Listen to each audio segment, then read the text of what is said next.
See how low-tech we are? I don't really care. It's the message that matters, not the medium.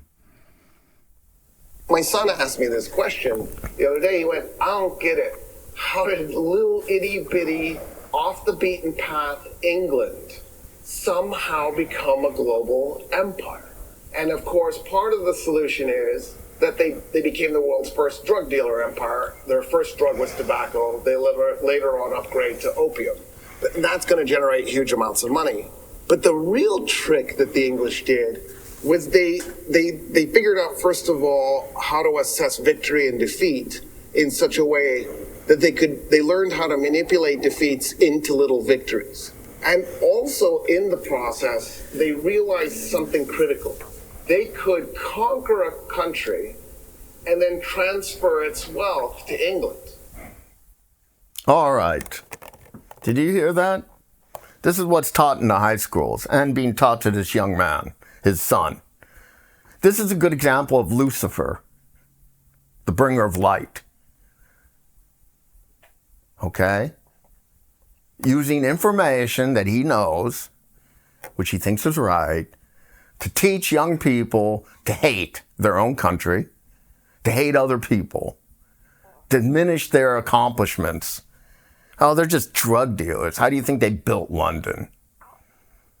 Oh, they just stole all that money. They're all a bunch of fucking assholes. It had nothing to do with the race, working their asses off, and being well organized, fighting the battles, all the blood spilled, no gratitude, no charity, spite, envy, hatred.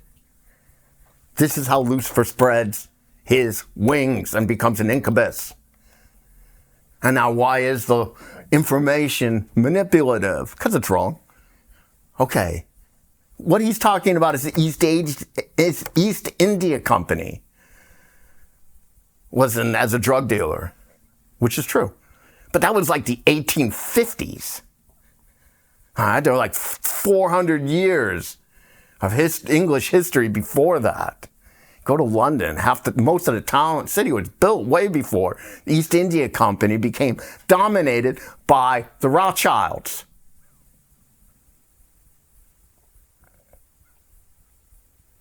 So it wasn't even a British company. It was controlled by those people. And they sold the drugs, of course. And made a lot of people rich. I heard that in China that I remember reading that like 25% of the population at some point was addicted to opium. 25% of those people, a lot of people. 25%, which means 50% of the men, because it wasn't so common amongst the women. So can you imagine, man?